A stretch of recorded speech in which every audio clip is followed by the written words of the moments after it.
swine flu scare of 1976, that was the year the U.S. government told us all that swine flu could turn out to be a killer that could spread across the nation. And Washington decided that every man, woman, and child in the nation should get a shot to prevent a nationwide outbreak, a pandemic. Well, 46 million of us obediently took the shot.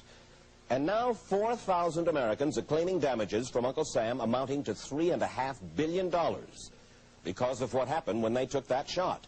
By far the greatest number of the claims, 2/3 of them, are for neurological damage or even death, allegedly triggered by the flu shot. We pick up the story back in 1976 when the threat posed by the swine flu virus seemed very real indeed.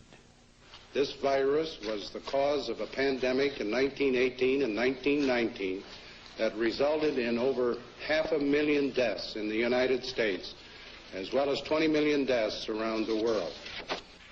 See how easy it is to... Thus, the U.S. government's publicity machine was cranked into action to urge all America to protect itself against the swine flu menace. Influenza is serious business. During major flu epidemics, millions of people are sick and thousands die. Well, this year you can get protection. The vaccines are safe, easy to take, and they can protect you against flu. So roll up your sleeve. Protect yourself. One of those who did roll up her sleeve was Judy Roberts. She was perfectly healthy, an active woman, when in November of 1976, she took her shot. 2 weeks later, she says, she began to feel a numbness starting up her legs. I joked about it at that time. I said I'll be numb to the knees by Friday if this keeps up. By the following week, I was totally paralyzed. So completely paralyzed, in fact, that they had to operate on her to enable her to breathe. And for 6 months, Judy Roberts was a quadriplegic. The diagnosis? A neurological disorder called Guillain-Barré syndrome, GBS for short. These neurological diseases are little understood. They affect people in different ways. As you can see in these home movies taken by a friend, Judy Roberts' paralysis confined her mostly to a wheelchair for over a year. But this disease can even kill. Indeed, there are 300 claims now pending from the families of GBS victims who died, allegedly as a result of the swine flu shot. In other GBS victims, the crippling effects diminish and all but disappear. But for Judy Roberts, progress back to good health has been painful and partial. Now, I noticed that your smile, Judy, is a little bit constricted. Yes, it is. Is it different from what it used to be? Very different. I have a greatly decreased mobility in my lips. And I can't drink through a straw on the right-hand side. I can't blow out birthday candles. I don't whistle anymore, for which my husband is grateful. It may be a little difficult for you to answer this question, but have you recovered as much as you are going to recover? Yes, this is it. So you will now have a legacy of braces on your legs for the rest of your life? Yes, the weakness in my hands will stay, and the leg braces will stay. So Judy Roberts and her husband have filed a claim against the U.S. government. They're asking $12 million, though they don't expect to get nearly that much. Judy, why did you take the flu shot? I'd never taken any other flu shots, but I felt like this was going to be a major epidemic. And the only way to prevent a major epidemic of a really deadly variety of flu was for everybody to be immunized. Where did this so-called deadly variety of flu, where did it first hit back in 1976? It began right here at Fort Dix in New Jersey in January of that year when a number of recruits began to complain of respiratory ailments, something like the common cold. An Army doctor here sent samples of their throat cultures to the New Jersey Public Health Lab to find out just what kind of bug was going around here. One of those samples was from a Private David Lewis who had left his sickbed to go on a forced march. Private Lewis had collapsed on that march, and his sergeant had revived him by mouth-to-mouth resuscitation. But the sergeant showed no signs of illness.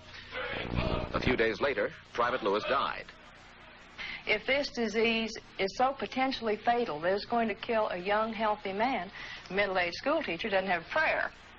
The New Jersey lab identified most of those soldiers' throat cultures as the normal kind of flu virus going around that year, but they could not make out what kind of virus was in the culture from the dead soldier and from 4 others who were sick. So they sent those cultures to the Federal Center for Disease Control in Atlanta, Georgia, for further study. A few days later, they got the verdict, swine flu.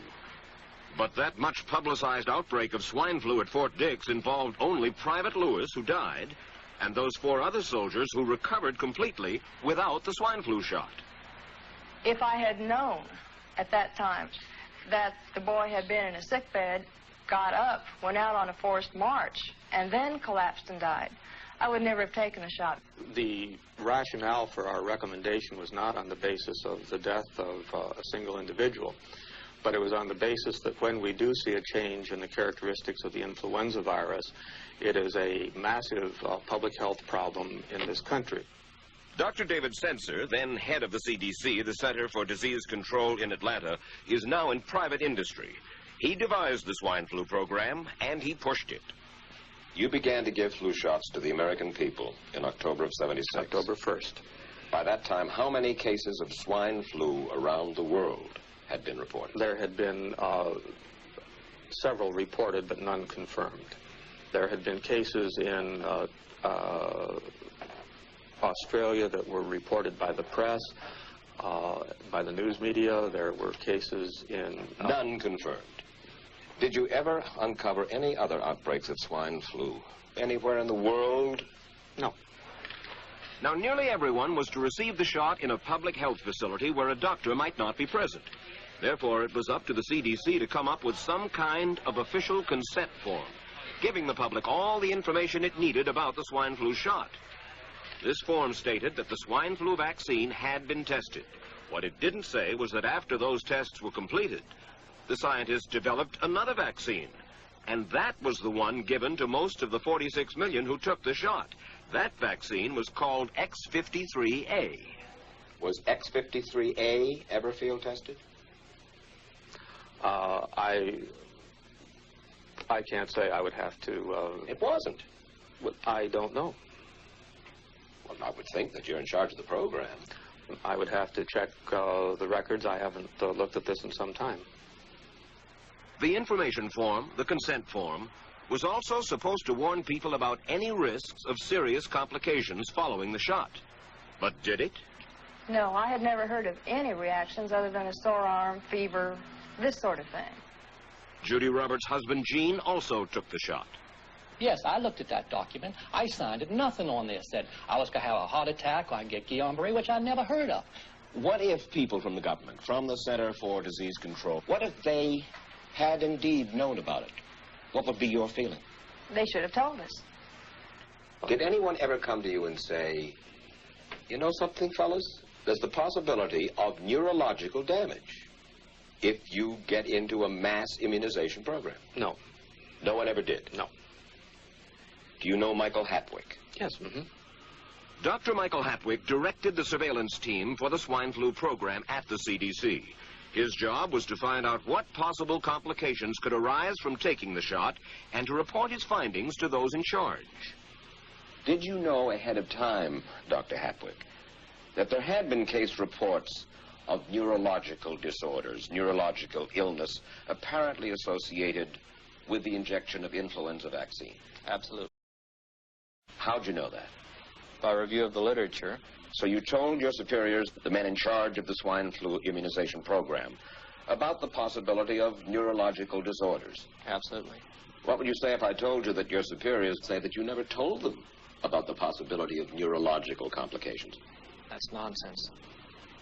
I can't believe that they would say that they did not know that there were neurological illnesses associated with influenza vaccination. That simply is not true. We did know that. I've said that Dr. Hatwick has never told me of his feelings on this subject. Then he's lying. I guess you would have to make that assumption. Then why does this report from your own agency, dated July 1976, list neurological complications as a possibility? I think the consensus of the scientific community was that the evidence relating neurologic disorders to influenza immunization was such that they did not feel that this association was a real one. You didn't feel it was necessary to tell the people that information? I think that over the years we have tried to inform the American people as fully as possible. As part of informing Americans about the swine flu threat, Dr. Sensor's CDC also helped create the advertising to get the public to take the shot. Let me read to you from one of your own agency's memos planning the campaign to urge Americans to take the shot. The swine flu vaccine has been taken by many important persons, he wrote. Example, President Ford, Henry Kissinger, Elton John, Muhammad Ali, Mary Tyler Moore, Rudolph Nureyev, Walter Cronkite, Ralph Nader, Edward Kennedy, etc., etc. True? I'm not familiar with that particular piece of paper, but I do know that at least of that group, President Ford did take the vaccination. Did you talk to these people beforehand to find out if they planned to take the shot? I did not know. Did anybody? I do not know. Did you get permission to use their names in your campaign? I do not know. Mary, did you take a swine flu shot? No, I did not. Did you give them permission to use your name saying that you had or were going to? Absolutely not. Never did. Did you ask your own doctor about taking the swine flu shot? Yes, and at the time he thought it might be a good idea. But I resisted it because I was leery of having the symptoms that sometimes go with that kind of inoculation. So you didn't? No, I didn't. Have you spoken to your doctor since? Yes. And? He's delighted that I didn't take that shot. You're in charge. Somebody's in charge. This is your advertising strategy that I have a copy of here. Who's it signed by? This one is unsigned. But you'll acknowledge that it was your baby, so to speak. It could have been from Department of Health, Education, and Welfare. It could be from CDC. I don't know. I'll be happy to take responsibility for it. It's been 3 years now since you fell ill with GBS, right? Right. Has the federal government, in your estimation, played fair with you about your claim? No, I don't think so. It seems to be dragging on and on and on, and really no end in sight that I can see at this point. With respect to the cases of Guillain-Barré, allegedly... Former Secretary of HEW Joseph Califano, too, was disturbed that there was no end in sight. So a year and a half ago, he promised that Uncle Sam would cut the bureaucratic red tape for victims suffering from GBS and would pay up quickly. We shouldn't hold them to an impossible or too difficult standard of proving that they were hurt.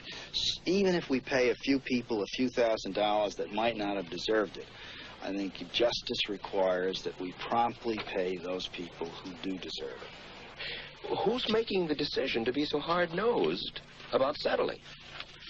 Well, I assume the Justice Department is. Griffin Bell before he left?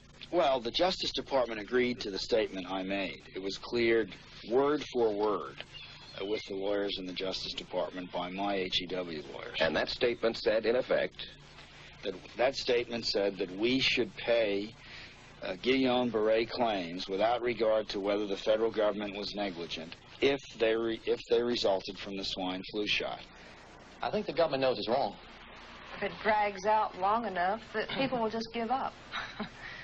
Let it go. I am a little more adamant in my thoughts than my wife is, because I told Judy to take the shot. She wasn't going to take it, and she never had shots. And I'm mad with my government because they knew the facts, but they didn't release those facts because if they had released them, the people wouldn't have taken. And they can come out tomorrow and tell me there's going to be an epidemic, and they can drop off like flies next to me. I will not take another shot that my government tells me to take. Meantime, Judy Roberts and some 4,000 others like her are still waiting for their day in court.